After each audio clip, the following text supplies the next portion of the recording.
প্রিয় স্টুডেন্টস, এসো অঙ্ক শিখি ক্লাসে তোমাদের স্বাগত।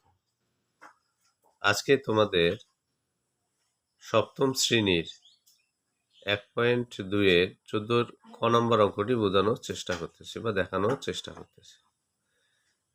গণিতে অর্থাৎ অঙ্কটা আছে 6/7কে 3 দশমিক স্থান পর্যন্ত বর্গমূল নির্ণয় করতে হবে।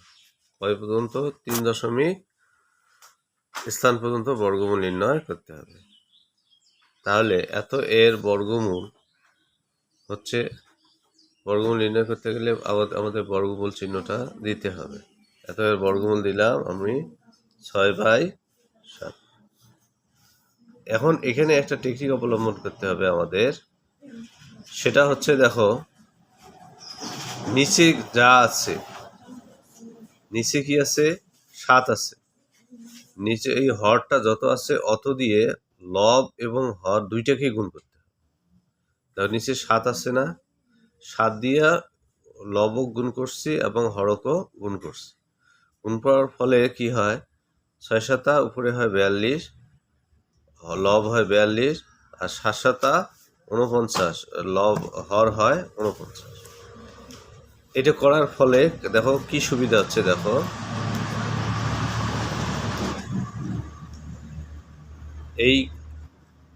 এটা রুট সহজ হয়ে হলো 7 7 49। এই যে রুট হলো 49, মানে বর্গ হলো 7-এর 49-এর বর্গ হলো 7, পূর্ণ সংখ্যা।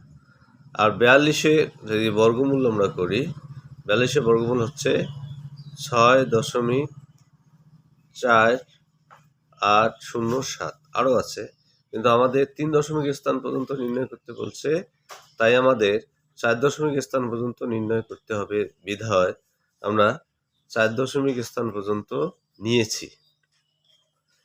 এখন এই 7 দিয়ে আবার এটা ভাগ করলে হচ্ছে 0.9258, 0.9258, 4 ঘর। কারণ আমাদের কয় ঘর নিতে বলছে? 3 দশমিক স্থান পর্যন্ত। তাহলে আমরা 3 দশমিক স্থান পর্যন্ত নেব, বাকিটা ফেলাই দেব। এখানে আছে 8, তাই না? 8টা আমরা যদি বাদ দিই, আমি এর আগের ক্লাসে বলছিলাম দশমিকের পরে যে সংখ্যাটা আমরা বাদ দেব, সেই সংখ্যাটা যদি 5 থেকে উপরে হয় তাহলে পূর্বেরটার সাথে 1 যোগ হবে। সেই সূত্র অনুযায়ী দেখো এই 8 আমরা বাদ দিলে এই 5-এর সাথে 1 যোগ করলে 5 আর 1-এ 6। তাহলে আমরা দশমিকের পর 3 ঘর পর্যন্ত আমরা পেয়েছি। এত প্রায় নির্ণয় বর্গমূল 0.926 প্রায়। আজ এই পর্যন্ত। ভালো থাকো, সুস্থ থাকো। পরের অঙ্কগুলো তোমরা একা এক করার চেষ্টা করো।